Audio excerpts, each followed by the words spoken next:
I'd like to call the instruction committee to order. First item on the agenda is approval of the February 16th minutes. So moved. For a Second. Any discussion? All those in favor? Aye. Opposed? Motion passes. We have a list of field trips, and we have two proposals to hear. A science proposal, science travel proposal, and an Acadia Field Ecology proposal. So, Mr. Duplinsky, so you're over there, right? Yep. Yes.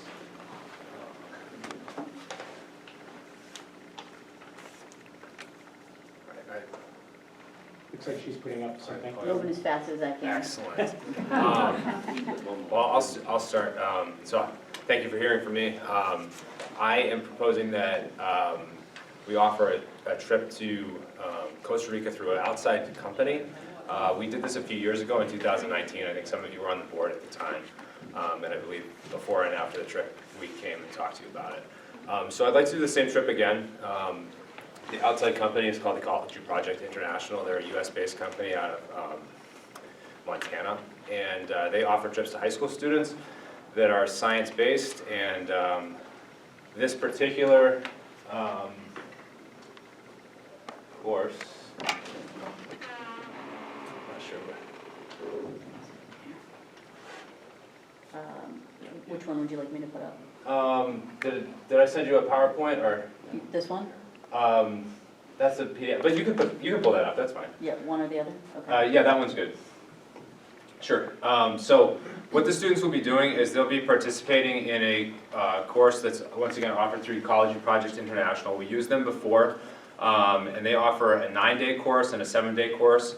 What the students do is they travel to Costa Rica and they'll participate in field science. The field science mission of this particular trip is to study sea turtles and preserve the leatherback sea turtle nesting sites. So there's a reserve that is owned by Ecology Project International, and there's a 3-kilometer section of beach. The students take part in night surveys where they walk up and down the beach, they collect sea turtle eggs, they help move them to safe locations and learn about the sea turtles. There's also some cultural learning that happens on the trip where there's a cultural curriculum where they learn about Costa Rica's history and the nation and Spanish, and get to practice their Spanish language. We met some Costa Rican high school students while we were there, and the kids all really enjoyed the process last time. So the general sort of agenda for the trip is listed here. So what we do is we arrive in Costa Rica. So there's some logistics that have to happen here, but when we arrive, 2 people from Ecology Project International meet us at the airport. They're with us 24 hours a day as the instructors and as guides. So they provide transportation and housing and food throughout the entire time that we're there. And then they leave us at the airport as we enter security on the way out. So we're monitored and the students are supervised by 2 people from Ecology Project International and hopefully 2 teachers from Spalding High School while we're there. So that will be 4 teachers, and the goal is to have 12 students participate in this. The cost per student is currently $3,595 per student for a 9-day trip. That includes airfare, travel, and everything. So the only thing it doesn't include is getting them to Boston to get on the plane and their baggage fees. So that everything else is included. There is a 7-day option, which is slightly cheaper. I believe it is $3,195 for a 7-day trip. The plan is to go during April vacation of next year. My understanding of the field trip policy is that because this is operated by an outside agency and that the students will be paying them directly, that this would be considered a non-school sponsored trip, and I need the board's permission to advertise at school, recruit at school, and use the school facilities for all of those purposes. So that is why I'm here tonight, and if you have any questions, I'd be happy to answer them. I'll start with one. I assume this company has insurance, it's a reputable company, and Yeah, so they've been operating for a number of years. I can't remember exactly, but they have reputable.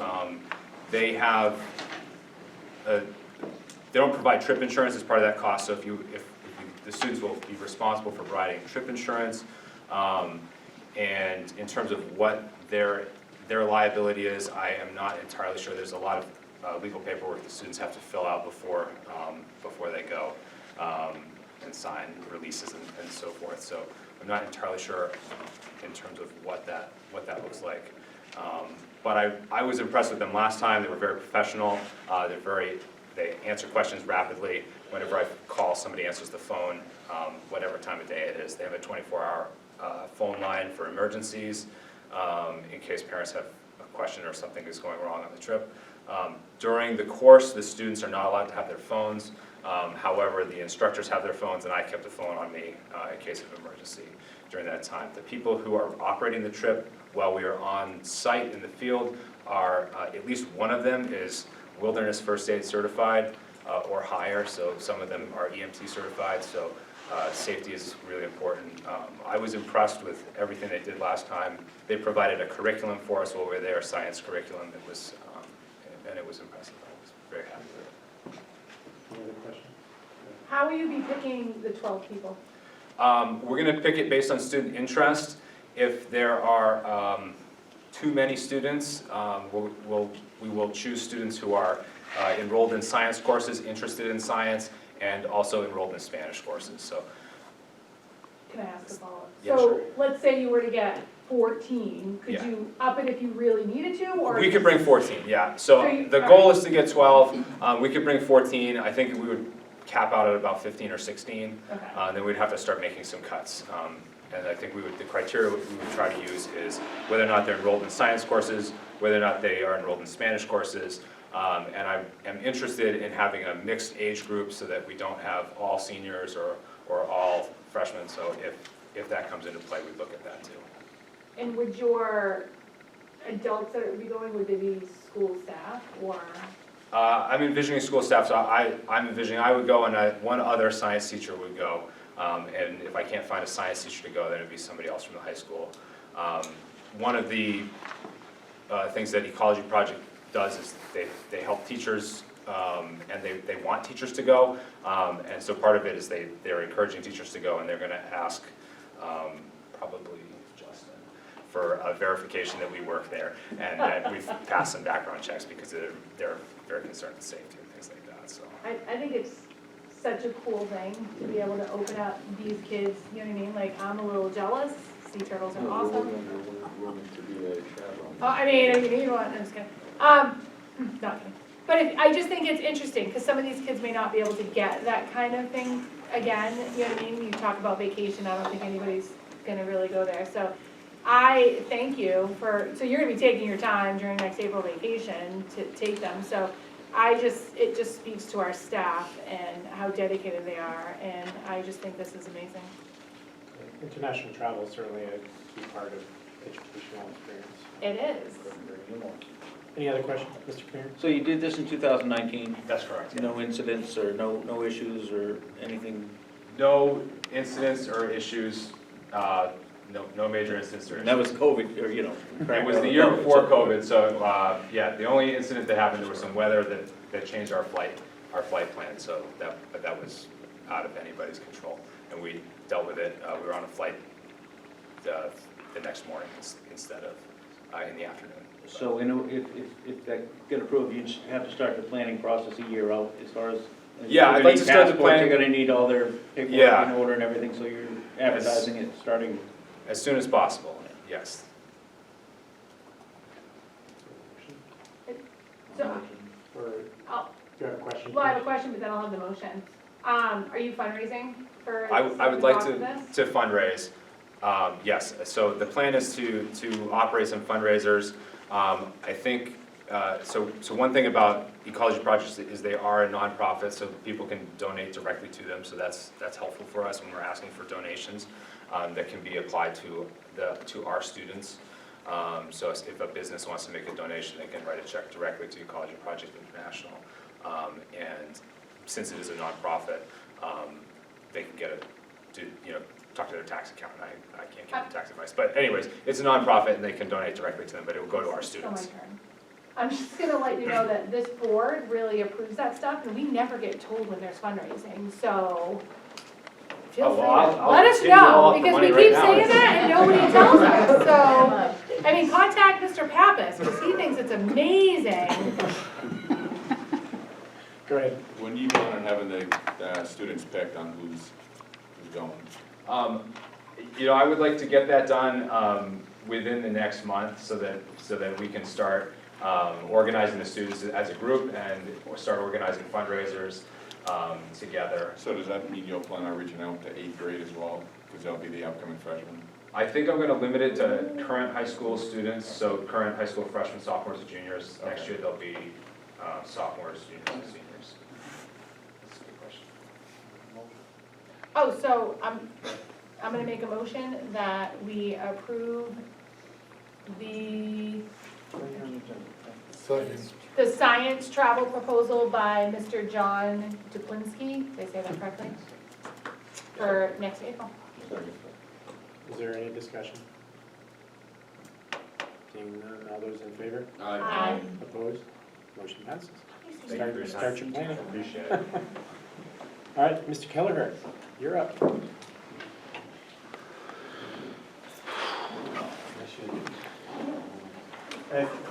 I think Ms. Hebert attached the draft syllabus for this, but I have some if folks want. Pass them around. So what I'm proposing is a field ecology trip to Acadia National Park for Bud Carlson Academy students. Just like a slight bit of background. Field ecology courses are something that, whatever my last life was, something I did for in my 20s and 30s mostly when I lived semi-retired, traveling to places like Costa Rica, Trinidad and Tobago, Acadia National Park, Everglades, or something that I used to do with students from both college and high school students, something I did with Danvers High School, Lake Region High School, University of New England, I did a couple courses for. Lately, and especially coming out of COVID, this is and really I think with a lot of the cultural work that the staff and students have done at Bud Carlson, this is something we're like, holy cow, BCA, like this is something our students really need. So I think the picture you're looking at in the background that looks like Jordan Pond and the bubbles behind there. What I want to do is a 4-day, 3-night camping trip at Acadia National Park with BCA students. There would be a field ecology class that would have 3 components. Part of it would be, and there's a map if you didn't know where Acadia is. It's like the 5th most visited national park in this country. And I've got students who haven't seen the ocean. It's a 4-hour trip up there. It's one of the 10 smallest national parks, but everyone heads there, except our kids. So, well, actually, has anyone been to Acadia here? Only See, there's some people that haven't. only in the clouds. Only in the clouds. Oh, you've Anytime I've flown gone, over it's it? just been in clouds. No, it's been in clouds. Oh, when you go, it's in clouds. Yeah. Got it. As much as I got to see. First place of the sunrise anyways. Yeah, it really is, and it's one of those things, and we'll talk about it on one of the days. One of the things we'll do is we'll go hike Cadillac Mountain. This would be the 4th trip that I've done with students there. Every time students, because we'll camp down Blackwoods Campground down this way, which actually gives us awesome access to be able to hike up Cadillac Mountain. Students always say, no, Brian, I'm going to do it. We're going to hike, and be there for sunrise. It has never happened. It's like you really got to leave at like 1:32 in the morning to, it's about, that time of night, almost 3 hours to get to the top of Cadillac. So we're looking at camping at Blackwoods Campground, and you can just keep flipping through the slides and I'll catch up with you. Day 1 then would be Blackwoods Campground, Otter Point, Thunder Hole, Sandy Beach. We'll do some of the pieces there, as well as that, kind of the first hike I'd like to do with students, because the big wow factor is up the Beehive Trail there. And there's 2, there's the sort of dangerous way, quote unquote, and the easy way. And I know I have some students who will do both of those. But as well as start off with some marine ecology, and the tides are right for us to be doing some of the intertidal ecology on the first day. Keep going. That looks like one of the trails. Yep, go ahead. The next day is going over to the park headquarters, going to Jordan Pond, which actually isn't far from there. Seawall, ending at Bass Harbor, and doing some of the stuff in the southwest coast of Acadia National Park, as well as to do some astronomy. There should be an astronomy picture after this. Yeah, there's nothing like the night sky in Maine, and if you can't teach astronomy at Acadia, I don't know where you can. Day 3 would be the Cadillac Mountain hike, as well as in some of the fire ecology. Acadia is pretty amazing. It's you get subalpine ecology, things like pitch pines and jack pines that you don't see anywhere else. I mean, you need to go to Michigan to see some of these things. Really just at 1,000 feet up there, it's a hike that allows us to do a lot of different ecology lessons in a pretty short period of time. We'll go to Sur de Mons on the way to the Abe Museum, which to do some of the cultural piece, and go Bar Harbor that night. Last day is the field test. Like I was saying, this will involve students doing work ahead of time in research projects. The field ecology work in the field, as well as meeting with some of the parks people and some of the researchers in that area. And then a piece at the end in order to be able to have this be a full course. That's day 4, and that's just a bunch of loans. I thought you were talking about us. I didn't say which way you're looking at. Right, and as always, I'll talk forever. Yes, sir. Oh, wait, sorry. I'm not the one who gets to decide who has the questions, right? Number of students and staff you expect to go? So right now I've got it set for 12 students, it'd be 3 staff. One of the staff members actually was, luckily enough, is our new social studies teacher. He was a park ranger at Acadia, which is pretty nice. And so there'd be a science teacher, myself, and Mr. Dow. I could probably do 14 students, but 12 is what I'm looking at for.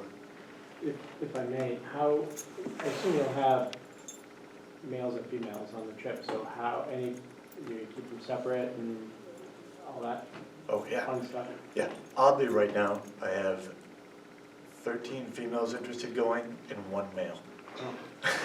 So, it's just the way it is right now. But I hope, and I think it's gonna change a little bit, but it is gonna be a mostly, young women in the woods trip. I would have thought it would be the other way around, to be honest. But And it's just the way it fell this year, because it's, and I would say in the trips I've done in life, it's been a little more male-centric. That's great. I didn't know if you maybe mentioned it, I just didn't hear you. When are you planning on doing this? So we're hoping to do it during Memorial Day weekend. Some of that depends on, it's a little different booking. Back in the day, I used to be able to call National Park and say, hey, I've got a group of students, can we use the group campground? And they would really, now all that's run by companies, and there's like a date that like 3 of us have the timer set for.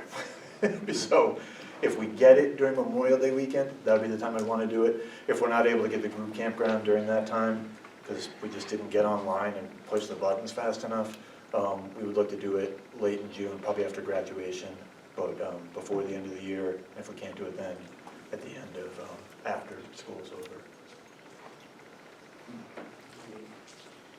Any other discussion? Is there a cost? There is, and I've been able to, so if the students had to fundraise entirely, it would probably be about, when I budgeted out, somewhere between $590 and $640 a student. Been working with Mackenzie, the federal grants manager, and she's been able to put some money aside if this gets approved, so that the cost would likely be $200 or a little less per student to be able to do it. Yeah, that'd be huge. Fred, Mr. Moore. I'd like to make a motion that we approve the Acadia trip for the council. Second. Discussion? Mr. Mary, did you have? Just what's mode of transport? Would you take a bus up there, or what's the? We would do vans, so that's part of the big cost, is having to do a few vans, and we can't transport students in too big of vans, so it'd be a few vans going. Any other discussion? All those in favor? Aye. Opposed? Motion passes. Congratulations. Thank you. I'm sorry for calling you ruins.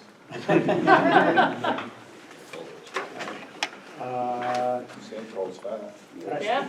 Summer school plan. I don't know who is. Yep, that's on the- me. I just wanted to share with the instruction committee that we've already started planning summer school or academic summer planning, tutoring, many different terms. The surveys will go out to all the parents, so they'll get the date and time now. In fact, the K-5 one will go out tomorrow. They can state their interest. We're going to start the second week in July, and it'll go through the first week in August. So we'll do K-5, we'll do 6 through 8. High school will also have their programs, and we'll also have extended school year. So it's all going to happen. The high school is credit recovery, correct? It is. All right. Any questions? But there's no school tomorrow, so they aren't going out tomorrow. Oh, we're gonna do it through ThrillShare. Oh, Yeah, we're gonna do it, we're gonna send it out electronically. And then we're also gonna have teachers invite students that they specifically feel really need it. So we're gonna contact parents multiple times. We're gonna contact them through ThrillShare. We're gonna send home it in the backpack, in the black hole, in the folder, and email. So there'll be multiple contacts. Is there a cost for this? No. Any other questions, folks? Thank you. Yep. 5-year plan is the next thing on the agenda. We'll be meeting on Monday, and we'll bring back any issues from there. Next item on the agenda is public comment. Is there anyone from the public who'd like to address the committee? Please limit your comments to 5 minutes or less, and state your name, please. My name is Tiffany Peavy. I have 2 children in the district. We need to tackle the bully issue. We could do some kind of kindness and morals assembly either 4 times a month or once a month for all grades, so we could use this time to teach them to help one another and care about the person next to you, to understand that it's not right to bully someone. It has irreversible consequences for the bully and for the person being bullied. You might be thinking this is the parent's job, but let's face it. Some parents are dealing with difficulties like drug addiction, alcoholism, and mental health issues. They are incapacitated and cannot teach their children these things that they need to know. I'm not judging, but this is how it is. We need to pick up the ball when it's dropped. I hope you all have a good discussion on this and can find some way to help with the bullying issue. Thank you for your time. Is there anyone else who'd like to address the committee? Seeing none. Close public comment. Is there any other? Yes, is Evelyn French here? I am. Okay. Yeah. Did you want to come up and talk about Model UN? I did. Okay. I'm gonna say a little something before they start.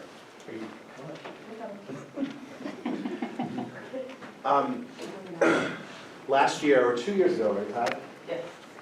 Ty comes to me and says, we need a debate club. And so he put together a debate club. They've been competing all over the state. They're winning all these awards. Now there's a Model UN team that they've started, so they want to do an overnight, and it's coming right up, so I wanted them to present this to you, but these group of kids are winning awards all over the state. They're representing Spalding, and this is our 2nd year, right? Mm-hmm. So they wanted to be here to present this. It'll be quick, but we want you to hear about this Model UN experience that they can do in Massachusetts, so. Yeah, so stole our thunder a little bit, but sure. So I am Evelyn French. I'm a social studies teacher at Spalding, and this is Kevin McNair, also social studies at Spalding. yeah, and we collectively run the debate team and Model UN. Debate team's actually on its 3rd year. 2 years competing. Our first year was sort of getting the ball running and starting our alliance or working with the New Hampshire Debate League, of which we are a part of. And this is Model UN's 1st year. Debate team has 2 captains, Ty Wyman being one of them, and so he's going to tell you a little bit about some of the things that we've done, debate team and Model UN. Yeah, so like Mr. Roy said, I started the debate team along with our co-captain Julia McCarthy, who unfortunately could not be here today, as a freshman.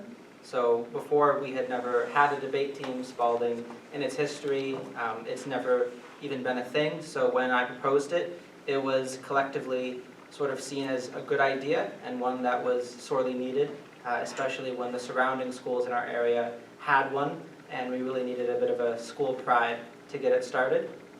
And yeah, it's been going on for 3 years, 2 years competing, and over the course of that time, we've competed in a number of tournaments. Our premier tournament was on the topic of illicit drug use and what we should do about it, how we can combat it, how we can help those affected by it. And that actually awarded me 2nd place speaker out of 60 participants of it, from people ranging from schools of Oyster River to Portsmouth to Bedford. So a lot of other schools, and Spalding was seen as the underdog, but we proved them wrong a little bit there. And over the course of that time, we've competed in several other tournaments, from agricultural farming, should it be conventional, should it be organic, to we recently did one on trains, should they be high-speed rail or not, and our most recent debate tournament was on the topic of, the one coming up, was on the Artemis Accords, so should they be ratified or not, and our most recent tournament, we actually got first place speaker and third place team overall.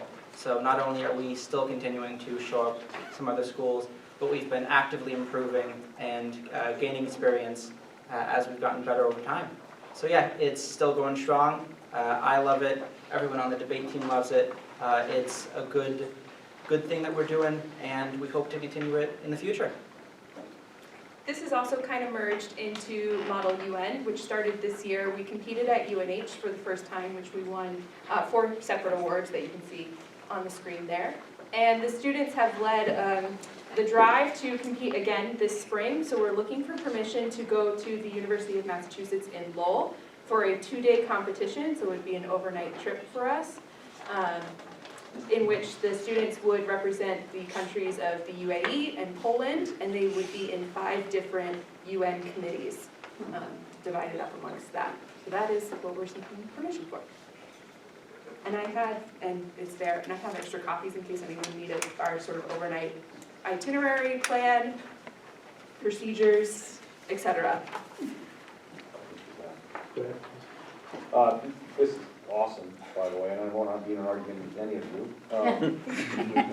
Procedurally, Mr. Pappas, do we need to make a motion to approve this? Is that? I believe it's an overnight trip, so we do. Okay, thank you. Is that correct? Mr. Pappas. So it's a Tuesday into a Wednesday, correct? Correct. And then what would be the mode of transportation? How many people would be going, and then what's the transportation to get So there? there are 8 students going with 2 chaperones, Mr. McNair and myself. Most students can transport themselves because they're juniors, so they have driver's license. Those that do not would either be transported by myself, my insurance is on file per field trip protocol, or by their parents, depending on what their parents would prefer. And we have 2 students that can't transport themselves. And is there a cost? There is a cost. It's been made, Mr. Roy has made it possible for us to go. He's been covering some of our fee. There's cost in the back of the procedure for students. So students will have to cover their housing and food for 1 night.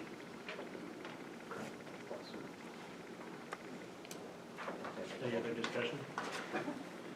Yeah, now that you've seen how much money the band and the football and hockey teams need, yeah, are you in here with your hand out at all? No, ma'am. Okay. Unless you're offering. That's a mistake, I think, but okay. Where we fundraise, because we also have a debate tournament coming up where we have to provide, the New Hampshire Debate League, the way it works is we provide food when you host, and we're hosting on March 25th. So we had a very successful bake sale today at Spalding, and we reached our fundraising goal. That's awesome. Unless you're offering. Wow. That's awesome. So, I mean, it would be $700. I just did the math, 70 per person, so 8. So I mean, if somebody were to make a motion, we High might be able to math, afford baby. it. It really was. So even the chaperones are paying the fee? So there is a cost for entry into the conference, and there's a cost for the hotel room. Mr. Roy is covering the cost for the conference, and Mr. McNair is my hotel room. So students are responsible for their hotel room and their dinner. So that's a yes? Yes. Okay. Well, as a history teacher myself, I applaud you and all the work you guys have done. It looks like you guys have done a great job. And I might add that although I'm not on the debate team or Model UN team on my school, you did compete against my school, and it looks like you did better. So congratulations. Thank you. Kudos. Promote your your team. We're you know, growing. and keep it going, because it really brings a positive light on Spalding and Rochester as a whole. You know, it's not just an athletic or it's deemed a very respectable organization, club and whatnot. Plus, there's a huge educational benefit to it as you're doing, so. Yeah. We are in fact growing. Gavin here is a freshman and he'll be competing in the debate tournament for the first time with his partner because it's a 2 against 2 situation. So we're growing. We got freshmen. We're very excited. The fall of the year, get out there at the table for the signups and get the incoming freshmen interested and keep it growing. That's our Keep it plan. going. Yep.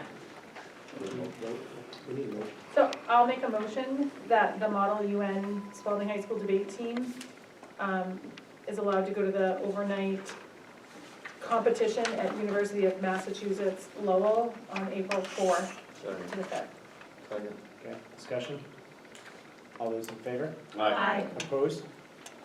Good luck. Thank I'm you. sorry you had to wait so long to get the approval. If we said no, they could have just argued their points. That's probably true. Is there any other?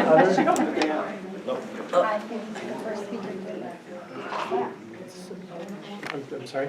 Would you want Wi-Fi out there? The Wi-Fi. What time is it? Yeah, I had asked you about Wi-Fi, and you have a proposal or something? Ready to go. That'd be great.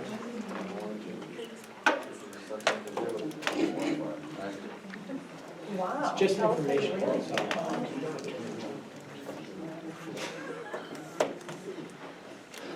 We're gonna high five at us. Are we 1-to-1? So every student has a computer. Some. So Mr. Pappas has requested some information regarding Wi-Fi. As you heard from someone previously, and I mentioned at the last board meeting, our bandwidth was clogged essentially, and educational functions ceased and frustrated staff and students across our district. So we had to put new parameters in place that limited Wi-Fi access from personal devices. As I heard Ms. Stokes just mention, the district has made a concerted effort to be a 1-to-1 district for all students and staff. So all of our teachers are issued a school-issued device, all of our students are issued a school-issued device. So I was asked, what would it take to allow personal devices? So I have some information to share with you tonight and also a recommendation. But I also reached out to the NHSA, my members, fellow superintendents, to ask if they allow personal devices to access this. So we have a number of responses here, and you can see that, yes, the majority of folks do. Additional information, is important. Do you limit the amount of bandwidth, right, allowable? You can see that, again, more than half do. And so one of the things that I asked at the end was if personal devices are allowed to access school bandwidth, how much bandwidth do they allow each personal device to access? And that's between 2 and 10 megabits per second. One of the things you have to understand is when we were tracking issues, so for example, an elementary teacher and class of students was trying to get on Amplify to access their reading curriculum, and they saw that spinning death wheel, right, of buffer, and just waiting and waiting and waiting, and that's expensive wait time, that's frustration, and sometimes that contributes to a lack of fidelity to our curriculum. So I could only put myself in a teacher's shoes as a former teacher to say, this isn't working now, we're doing something different, which now means my students aren't accessing the curriculum that this district purchased for them. And if we don't get back to that at some point, there's learning loss that accumulates.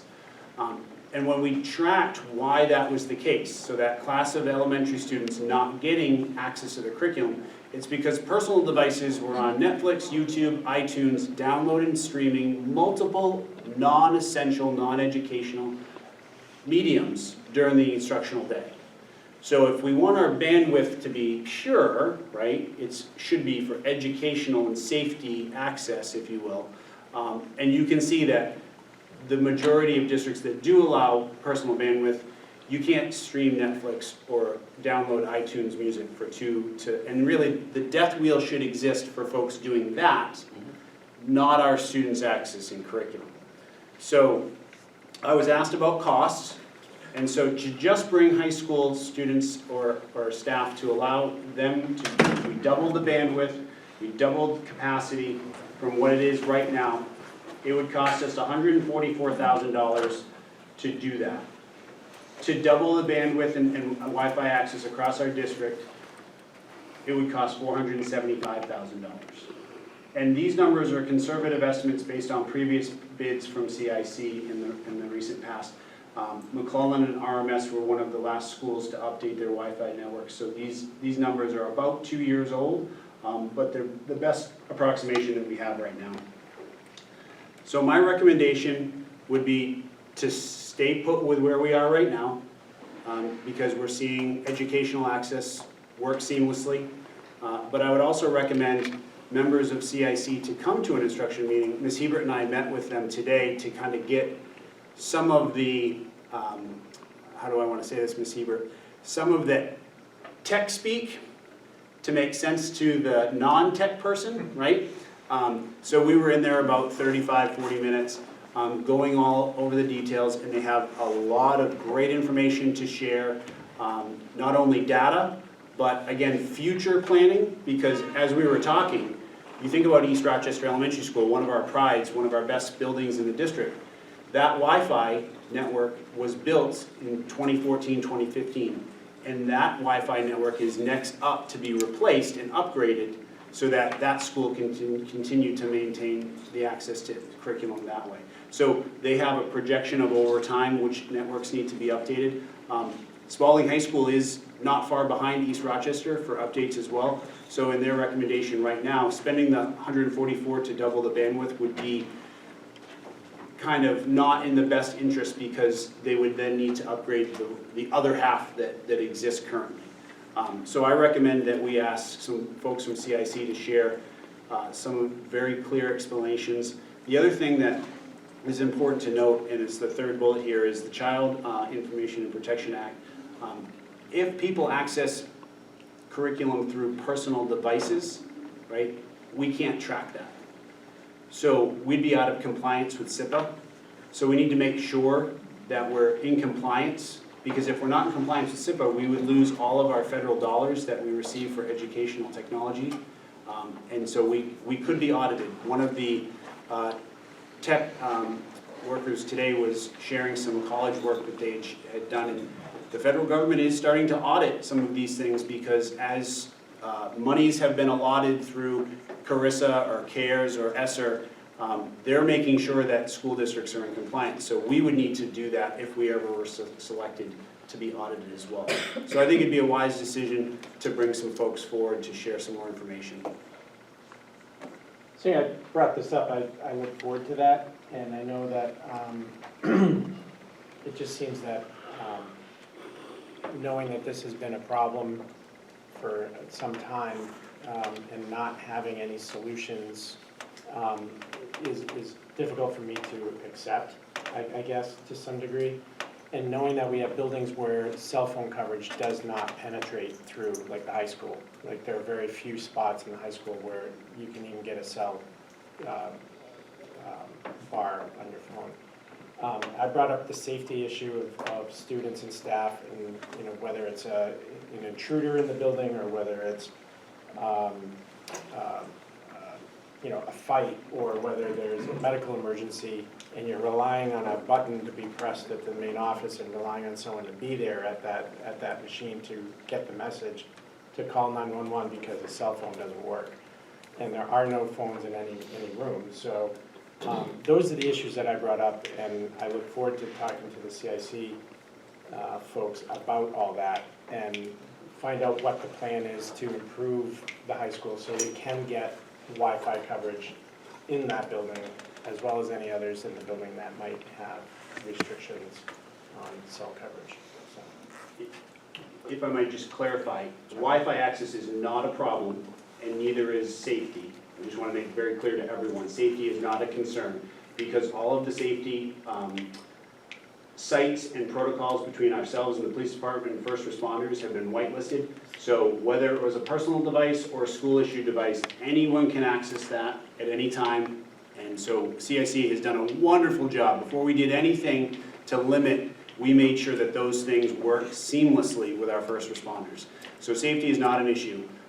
And I can say, firsthand experience, walking through the schools, kids are still accessing anything they want on their device. They're just doing it through their cellular data.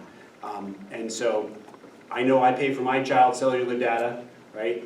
So right now, the technology that we have works, and it works with the school-issued devices that we have, and we're in compliance with SIPA. And everyone's able to access the internet for educational purposes, which is our primary mission, right? If we wanted to do anything in the future, and I think CIC would probably make this recommendation, is you saw about 60-40, right? Districts allowing personal devices. It would be not doubling the bandwidth, right? But it would be saying there's a separate network that's allowed a personal device to access this amount. And that would be something that we could establish perhaps in the summertime as we move forward with future planning. So again, they would be able to describe that better than I, but. That's something that I would look forward to hearing. Having the two separate networks, I think, is the way to go. But as a short-term fix, I think what you did is fine, but a long-term fix, it's not, in my opinion. But I think that I look forward to hearing from the CIC. I don't know this person, but. See, I think what's in place now, it's our job to educate, and when things are slow, we can't educate. So I'm fine with what their parameters are set right now. It's because it's education. It's not about people being out streaming on their phones. I'm not concerned about them having service in the schools. Well, the points I'd be looking for is their network diagrams, just to make sure also, you know, what our security layers are. Information security is a big topic, obviously, and we need to protect, as you know, our data. So opening that up can pose us at risk.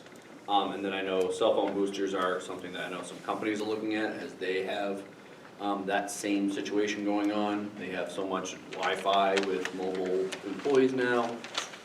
I have not seen one successfully work right, personally, but it is technology out there. Obviously, that's a long-term observation if it's an option, but if you do a separate network, it's iffy, but good point. I would just like to see, I know that Mr. Rapucci, you're going to meet with some students, and I'd be really curious to see what their thoughts are to you, because it's not just watching Netflix and YouTube videos. Kids are using their phones to better their education in a lot of cases. And I really would be interested in what the students have to tell you when they meet with you. And that you would report it back to us. Sure, we had a meeting scheduled the other day. Unfortunately, we had a snow day. Excuse me? So we had a meeting scheduled the other day, but unfortunately it was canceled due to a snow day. The snow day. It's been rescheduled. Right, good. I think it's important too that when we ask students to participate, we use Google, we're a Google school, and then we ask them to schedule their guidance meetings and other meetings with various groups on Google that they can't access on their phone, which is what they use all the time. Sure, they can use their laptops, but let's face it, we're in the 21st century, and to open up a laptop to take 10 minutes, which would normally take about 30 seconds on the phone, you're using more time, wasting more time than you could do in a phone in seconds. There's a lot more to that. I'll be able to better explain it, I think. I had more time to think about that, but anyway. Any other discussion on this?